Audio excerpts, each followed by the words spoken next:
In this episode, we're going to talk about basic EKG.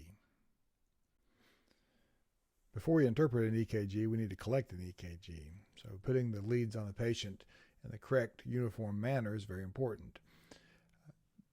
There's different mnemonics out there as to where to put your leads, but the one that uses white to right is my favorite, because you can say snow over grass, smoke over fire, but none of those give you directions. But white to right lines everything up, and then you can use those other mnemonics to get you where you need to go. In all actuality, the green lead can be placed anywhere on the body. It's just a ground. So when we put these stickers on and the cables attached to them, now we form leads. The electrodes are the stickers that the cable's attached to. Leads are the vectors that are created by changing the polarity of each of these. And the EKG machine does that for us. We don't have to do anything differently. So lead 1 looks at the lateral wall of the heart, because it looks from the black positive electrode on the left shoulder to the negative white electrode on the right shoulder. So the first view of the heart it will receive is that lateral wall. Whereas lead 2 and lead 3 are inferior views. So lead 2 looks from the positive red to the negative white and gets a little bit different view of the inferior wall, while lead 3 looks from the positive red to the negative black, looking nearly straight up.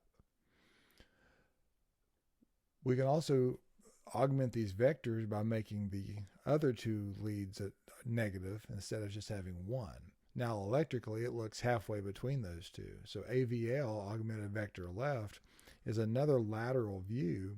It just looks at a little different part of that lateral wall. So here it looks halfway between the negative white and the negative red and gives a different view. Augmented vector foot says let's make the white and the black both negative, and that positive red will look halfway between, giving us another inferior view. And then augmented vector right looks from the positive white to the negative black and red halfway between those. So 2, 3, and AVF form inferior views, and that will come in handy when we interpret STEMI later on. Precordial leads go on the front of the chest as well. So the precordial leads are V1 through V6 in a standard setup, and the best place to put these are the fourth intercostal space starting off. So V1 and V2 go in the fourth intercostal space. To find that, the angle of Louis is that notch on the sternum. So if you find that, you've found the second intercostal space. When you come down 2 more spaces, you're where you need to be. So V1 goes on the right side of the sternum, V2 on the left. The next one we should place is V4, because that's mid clavicular, and then V3 fills in halfway between those two. And then the next one we should place is V6, because it's mid-axillary, and then V5 goes in between those as well. All these V1 through V4 will give us anterior views of the heart, looking on that front wall, and then V5 and V6 will give us additional lateral views, just like AVL and lead 1. So what makes the inflection or deflection of the EKG? Well, based on the energy. So we said that the positive always looks towards the negative. So that's our vector in that particular lead, whichever one this happens to be. If the energy is traveling from the negative straight towards the positive, obviously it's not being generated by the negative lead, it's just traveling in that direction, you'll get a strong upstroke. If it's coming at the positive but kind of at an angle, then you'll get an upward slope but not quite as dramatic. If it's going perpendicular, this lead cannot see it. It's neither coming towards nor away, and it'll actually resemble a systole in that lead. Then the converse is true as well. If it's going directly away from the positive electrode on the axis between the positive and negative that it's looking at, then you'll get a strong downstroke. If it's going away but at an angle, you'll get a little bit less of a downstroke. And if it's going perpendicular again, you'll get that flat line. This is an example of a monitoring system that looks at different leads, and you can see the amplitude here on this lead is very low, and that's because the vector is off in this, and it can't see it very well. So as this paper receives the EKG, it's already has lines and grids on there for us to help us understand time. Left to right represents time, so we can change the speed of this paper and stretch those EKGs out wide over paper, or we can really slow it down and compress them. So outside of the cath lab and the electrophysiology lab, that's really not a factor. Some electrophysiologists will run it between 1, 2, even up to 400 millimeters a second and really spread those EKGs way out over time so they can see every little blip. But outside of that environment, your EKG paper runs at 25 millimeters a second. So at that speed, one small block is 40 milliseconds or 0.04 seconds. If we put 5 of those together, we have 200 milliseconds or 0.2 seconds. And then if we have 5 of the large blocks together, that gives us 1 second or 1,000 milliseconds. So the EKG that comes out helps us understand what's going on with the heart. Now, the electrical activity and the mechanical activity can be disassociated. So just because you have an EKG doesn't mean you have heart function with that. That condition is called PEA, pulseless electrical activity.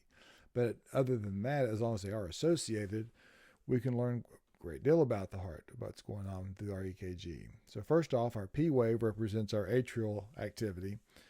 It's a thinner wall, so it's not as much energy, not as many millivolts of energy, which is up and down. Your P wave should be upright and rounded.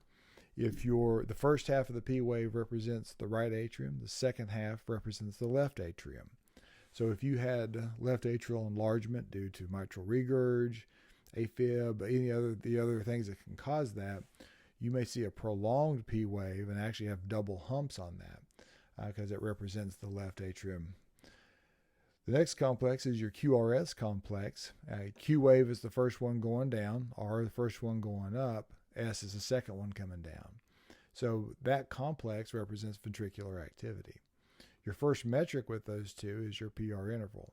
Beginning of your P wave to the beginning of your QRS represents the time that it takes the signal to leave to generate in the sinoatrial node and propagate all the way to the ventricles.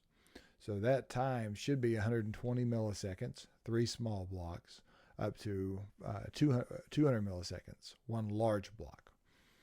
So easy way to see if it's taking too much time is just visually, without using calipers, see when a P wave begins at a large block. As long as the QRS comes before the next large block, then the timing is appropriate. Your QRS should be 0.8 is normal. 0.08 is normal, 2 blocks. But if you get to where you're crossing beyond 3 small blocks, then you have a wide QRS and there's a delay in there. Your next measurement is your QT, and that's not something that's readily measured all the time. We'll get into that later on as some methods to measuring that very quickly instead of calculating it. And then you have your T wave, which represents repolarization. This segment in here, the ST segment, is that area that is useful for determining STEMIs, which is ST elevated myocardial infarctions, a type of heart attack that is diagnosed with EKG.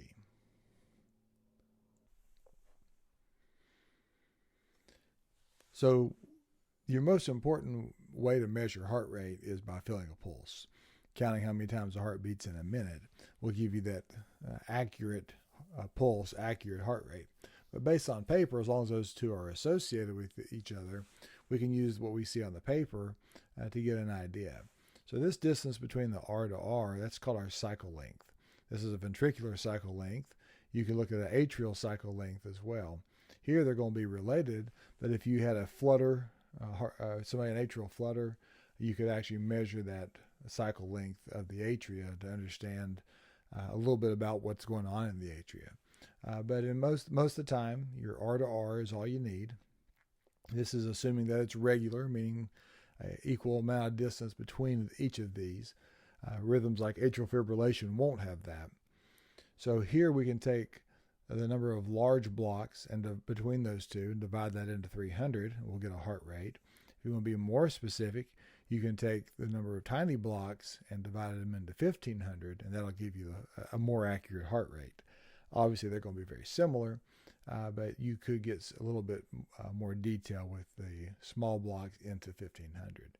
But based on this first one here, number of large blocks into 300, if we just memorize that, we can count the number of blocks in between and large blocks in between and have an idea. So if there's one large block, one goes into 300 times. But here you can just visually get your heart rate down as far as you want to take it just by looking at the number of large blocks between your R waves. So pacemaker sites are where the signal originates. So normally in the sinoatrial node, SA node, sitting in the high right atrium, the signal will begin there and propagate through the heart.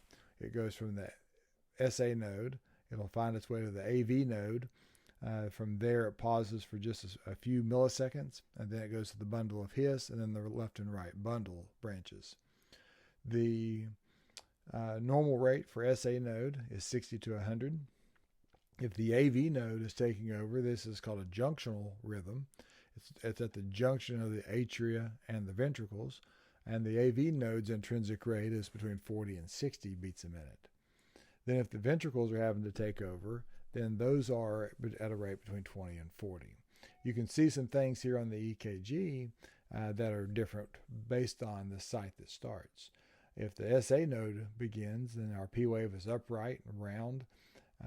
Here, our P wave is inverted on our junctional rhythms. Think back to our vectors that we talked about with our different leads.